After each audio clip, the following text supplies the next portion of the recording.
Chronique du 22 mai 2021, les nouveaux intouchables. Le 9 juin prochain, le pass sanitaire entrera en vigueur en France. Avec lui verra le jour une nouvelle catégorie de citoyens ou une nouvelle caste. Cet attirail discriminant qui commence déjà à faire son apparition à travers les omniprésents QR codes qui envahissent nos villes et dont il suffira de modifier la fonction, a déjà été comparé à l'imposition du port de l'étoile jaune par les Juifs sous l'Occupation.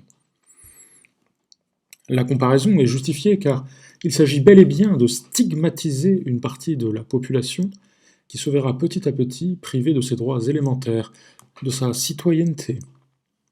Cette comparaison était d'ailleurs évoquée par le chanteur lyrique qui a courageusement pris la parole devant le Sénat mardi 18 mai lors d'une flash mob organisée par le collectif Amis Entends-tu.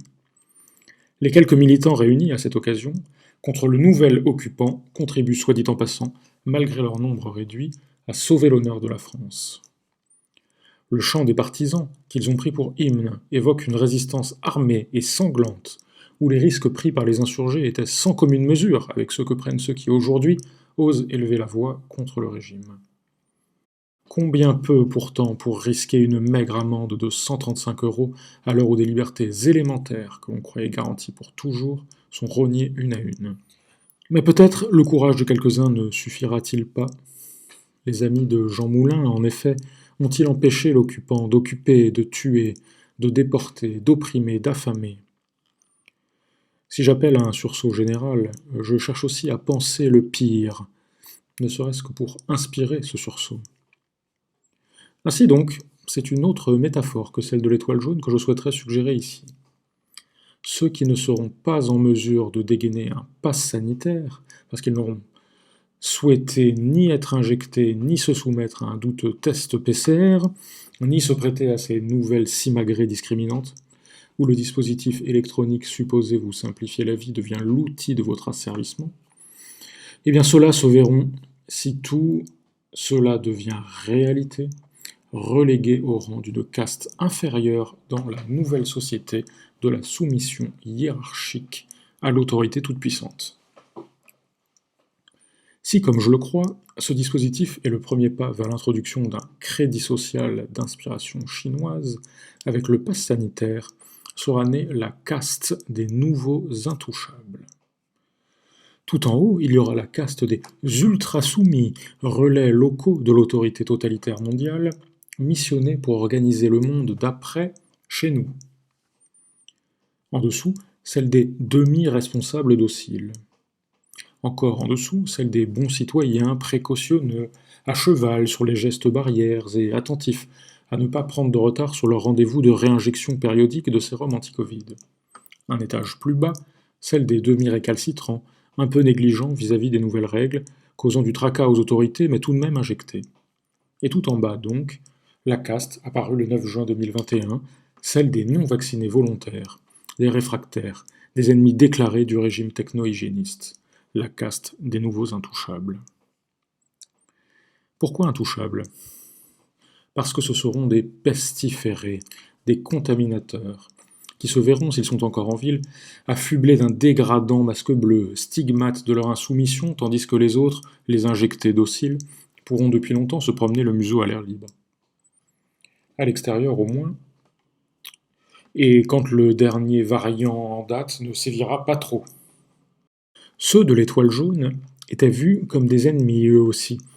On se méfiait d'eux, et on les soupçonnait certes. Mais c'était une solution transitoire, avant leur transfert vers on sait où. Ce qu'il n'est pas interdit de redouter à l'heure actuelle, si bien sûr rien n'est fait pour l'empêcher, est l'établissement durable d'une société de caste, ou de quelque chose qui y ressemble. Sans doute un peu plus mobile, un peu moins figé que la société indienne, mais qui partagerait avec elle certaines caractéristiques fondamentales. En particulier, l'existence d'une caste d'intouchables, réputés sales, contaminants, qu'on ne saurait fréquenter sans se souiller, qui n'auront pas le droit de participer aux mêmes activités, d'exercer les mêmes métiers que les autres, etc. Qui plus est, le logiciel religieux secret sur lequel repose notre monde moderne comporte une structure pyramidale et représenté dès toujours par une pyramide. Ce qu'indiquent les nombreuses pyramides qui ornent nos villes, de l'esplanade du Louvre au toit du Crédit Lyonnais. Rien d'étonnant donc à ce qu'à la pyramide symbolique et spirituelle finisse par correspondre une pyramide politique et sociale. Tout en haut, la petite élite des sachants coupée de la base. Puis on descend, comme par degrés, du haut de la pyramide sectionnée, caste des organisateurs du totalitarisme, vers le bas, caste des nouveaux intouchables non vaccinés. Tout cela vous a l'air trop sinistre pour être vrai? Sortez dans la rue. Aujourd'hui à 14h, se tenait à Paris, place du Trocadéro, sur le parvis des droits de l'homme, une grande manifestation contre la tyrannie numérique à visage sanitaire, le totalitarisme à visage inhumain et sa nouvelle machine à discriminer. Ne restez pas chez vous quand tout cela se met en place, au risque de devoir y rester définitivement. Ou de ne pouvoir vous aventurer que dans un périmètre bien restreint. En gros, la distance vous séparant du premier supermarché. Pour mémoire, de très nombreuses sociétés humaines ont été, à travers les continents et les siècles, structurées de façon pyramidale. Et la volonté de réintroduire ce type de structuration sociale n'aurait rien d'étonnant quand on a quelque idée des croyances secrètes de nos autoproclamées élites. Un vent de liberté a bien, à une époque, traversé le monde, qui a fait connaître l'égalité fondamentale de tous les hommes devant Dieu. Mais qui se laisse chez nous encore porter par ce souffle sacré? Qui se laisse inspirer par lui dans la lutte, dans le combat de notre temps? Car le combat de ce temps est un combat pour la liberté, pour les libertés fondamentales, mais aussi, nous le voyons, pour l'égalité.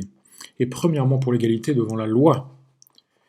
Si je ne partage pas l'enthousiasme républicain de ceux qui s'écriaient liberté, égalité, fraternité sous les fenêtres des sénateurs, s'apprêtant mardi dernier à voter l'apartheid et l'entrée dans la société numérique de caste, je note que résonne encore dans cette devise, probablement maçonnique, un écho lointain de ce souffle véritablement libérateur. Si la devise et l'esprit égalitaire des institutions républicaines sont avec le pass sanitaire définitivement foulés aux pieds, c'est encore plus fondamentalement l'égalité de tous les hommes devant Dieu, répercutée par nos institutions, qui est aussi attaquée et remise en cause. Une terre si longtemps chrétienne supportera-t-elle pareil tournant civilisationnel? Puisse donc le vent de l'esprit animer ce week-end de Pentecôte, contribuant à faire reculer ce monde maudit et inhumain en cours de concoction. Sur ce, bonne et sainte Pentecôte à tous.